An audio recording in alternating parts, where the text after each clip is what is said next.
Et yo tout le monde, on se retrouve pour une nouvelle vidéo, donc cette fois-ci sur un des, je pense, les meilleurs builds du jeu. Donc on est sur un force foi.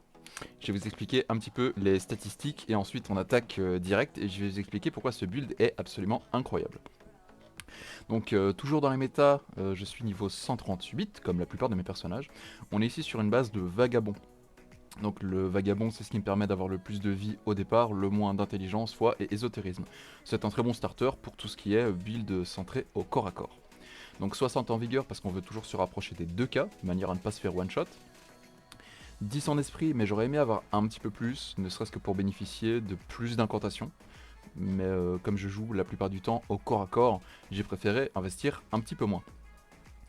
33 en endurance parce que on veut rester finalement un tank, donc pouvoir utiliser un bouclier, et les boucliers c'est relativement lourd. Ici avec 33 en endurance, donc on peut utiliser, hop, si je prends le pavois de l'arbre sacré, donc c'est 18,5 de poids, je peux le prendre avec le fendeur d'homme bête sans être en charge lourde. Par contre l'épée de Maliket ça ne marche pas. Mais je peux utiliser donc le combo pavois de l'arbre monde et espadon de Maliket, il n'y a aucun problème, je suis en moyen. 50 en force, c'est ce qui va nous donner nos dégâts sur la plupart des armes. Alors pas toutes, notamment l'épée de Maliket a un scaling B et B en foi et en force, mais par exemple sur la hallebarde dorée on a un B et un D, donc on va quand même avoir un très solide 824 avec nos 50 en force, et ici 850, on est à un peu plus de 900 quand on tient l'épée à deux mains. Mais l'avantage de la tenir à une main, c'est qu'on a quand même de l'hyper armor, ce qui est plutôt cool. Avec nos 50 en force, on va aussi pouvoir utiliser toutes les armes force, j'y reviendrai un peu plus tard. 18 en dextérité, c'est toujours ce qui est requis donc pour les arcs, l'arc de golem et l'arc de Radan. 9 en intelligence, c'est le plus bas qu'on peut avoir en vagabond. 30 en foi, histoire de pouvoir lancer quand même des incantations et utiliser les armes liées à la foi. Et 7 en ésotérisme, c'est la stat minimum de base quand on commence de nouveau vagabond. Alors pourquoi ce build est absolument fou et incroyable? Au-delà du fait que c'est un build qui peut se faire très très tôt dans le jeu, notamment avec la hallebarde dorée, qui se chope sur le troisième boss, donc en comptant le boss du tuto, Rick le soldat de Godric, et la sentinelle, donc la sentinelle est le troisième boss du jeu, c'est celui qui nous loot, le hallebarde, pardon. Comme c'est des pierres de forge sombre, on peut l'améliorer très très fort, très très vite, et surtout on a accès au serment doré, ce qui est plutôt cool. Ici donc sur le set j'ai choisi la noble putréfaction parce qu'on est plutôt en mode cosplay paladin, et de nouveau c'est une armure qui se chope relativement tôt dans le jeu. Alors je disais que c'était un de mes builds préférés, c'est d'ailleurs le premier build que j'ai fait quand j'ai commencé le jeu, le force foi. Alors peut-être pas avec ces statistiques là, parce que mon premier build était éclaté comme probablement, comme probablement le premier build de un peu tout le monde quand il commence le jeu. Alors l'avantage des forces foi, c'est qu'on va avoir donc la diversité de choix au niveau des armes et des centres de guerre de tous les builds force, donc on est déjà sur beaucoup de polyvalence, mais on va aussi pouvoir utiliser des armes vraiment chouettes en foi, notamment tout ce qui est arme de gargouille, donc la lame sombre avec sa centre de guerre incroyable. La lame blasamatoire qui, malgré qu'on a que un scaling B en foi, on est quand même sur un très solide 787 d'AR tenu à deux mains. 821 pour Ordovis, mais quand on tient à une main, les armes s'équivalent à peu près, on est sur 740 et 746, ouais, 749, 746. Donc sur les setups double espadon, c'est relativement chouette. C'est un setup que je fais relativement souvent, donc lame blasphématoire à gauche, histoire de pouvoir avoir sa centre de guerre en main secondaire, et Ordovis pour pouvoir faire des trades. J'ai un clip d'ailleurs, je vais vous montrer ça plus tard. Et avec nos 33 d'endurance, on peut quand même faire des setups à double arme plutôt cool, notamment double hallebarde. Ça fait tellement mal avec ces 824, c'est ridicule les dégâts que ça met. Et donc oui, la polyvalence donc sur les builds force, mais aussi sur les builds foi. Et comme on joue foi aussi, on va bien sûr pouvoir utiliser des incantations. Alors ici j'ai choisi le saut de granit pour pouvoir bénéficier des bonus de dégâts sur mes incantations de foudre, donc notamment la lance de foudre, la foudre ciblée. L'électrification d'armes, alors je suis pas sûr que j'ai un bonus dessus, par contre le bonus qu'il nous donne, on a un très bon scaling sur la stat de foi. Alors par exemple ici sur ma Claymore, j'ai de base 589 d'AR. Si j'utilise une graisse de foudre, donc si j'utilise une graisse de foudre, je suis à 674. Et si j'utilise l'électrification de l'arme, je suis à 729. Donc c'est quand même une bonne différence.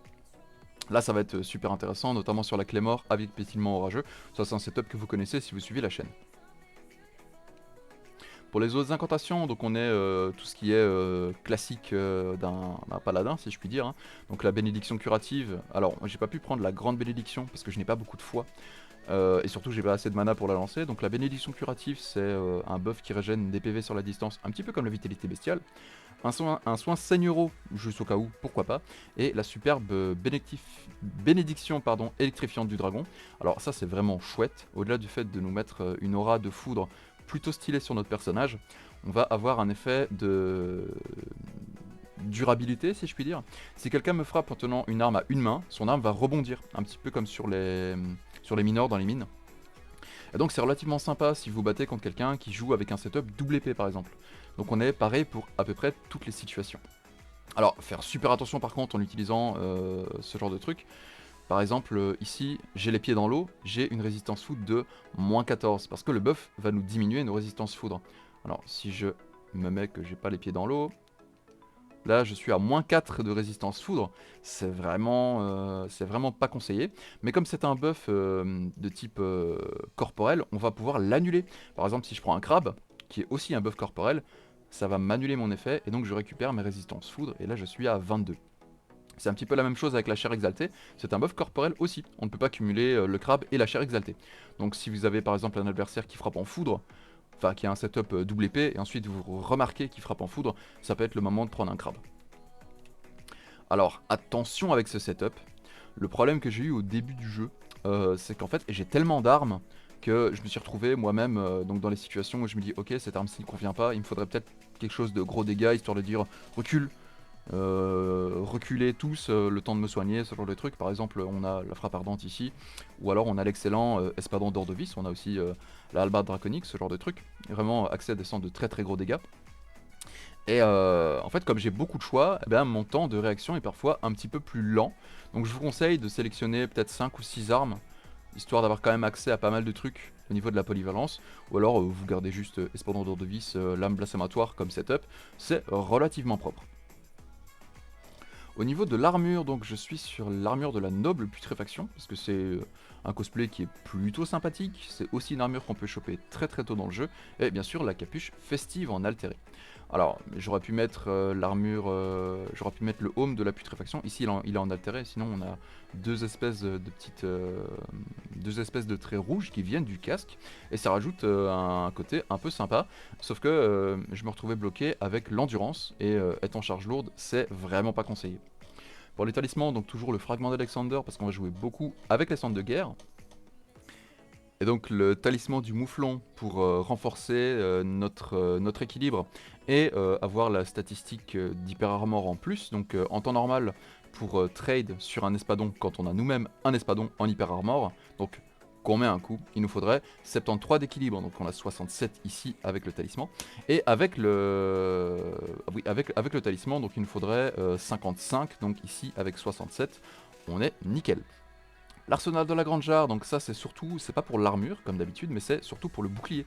Parce que ici 13,5 c'est relativement lourd et 18,5 c'est très très lourd aussi. On reste sur un build tank finalement. Et la faveur de la bourmonde plus 2, donc pour augmenter grandement nos PV, la charge d'endurance et la charge d'équipement, pardon, et l'endurance maximum. On couple le tout bien sûr avec les peaux glaciales. C'est à peu près tout ce que j'avais à dire sur le build et la manière dont le jouer. On attaque tout de suite la partie PvE et ensuite PvP. Et donc ici on a un exemple sur Maliketh en... Maliketh. Placidusax donc en New Game plus 0. Alors j'ai choisi Placidusax parce que ça reste un boss qui a beaucoup de points de vie. Et comme ça on peut voir la puissance de la cendre de guerre. Alors c'est un combat qui va être relativement long et qui va se jouer beaucoup avec la cendre de guerre. L'avantage c'est qu'on va faire des dégâts sur les pourcentages de vie et tous les boss qui ont énormément de vie, je pense notamment au géant de feu, c'est un combo qui marche extrêmement bien avec l'épée de Maliketh. Alors c'est pas le setup incroyable pour le tuer, je recommande plutôt d'utiliser tout ce qui est flamme noire, mais là on va être plus sur un build dextérité foi, ce sera peut-être le sujet d'une autre vidéo. C'est un build qui est extrêmement fort en PvP et en PvE, et je le rappelle, qui offre, alors ça reste mon avis bien sûr, hein, je ne suis pas une référence dans le domaine, mais je pense que ça reste un des builds les plus polyvalents du jeu. On peut presque tout faire, et le faire bien, et c'est ça qui est important finalement.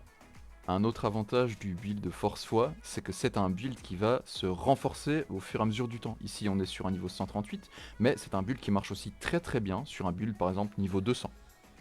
Je vous laisse avec la suite du combat et ensuite on attaque la partie PVP.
Look into my eyes and show me your adventures I haven't seen.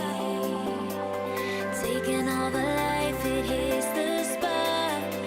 Walking on fantasy. So take me, baby, take me to a state of mind that's made of, baby, that's made of all that we find.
yes, the water's always high.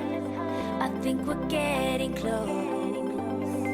Racing through the waves, I want to be where nobody knows. Take me, baby, take me to a state of mind that's made up, baby, that's made of all the love we find. Electric, feel it in your hands. Hypnotic, watch your body dance. Happiness, this is what we stand.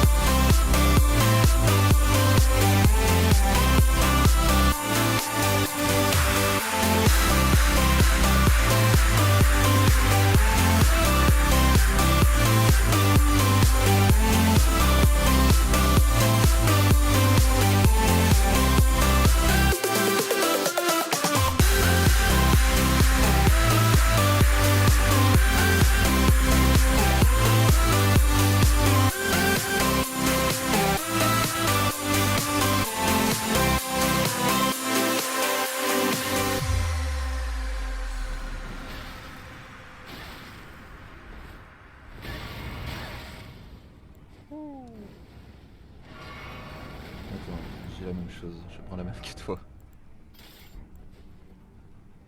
Allez, viens.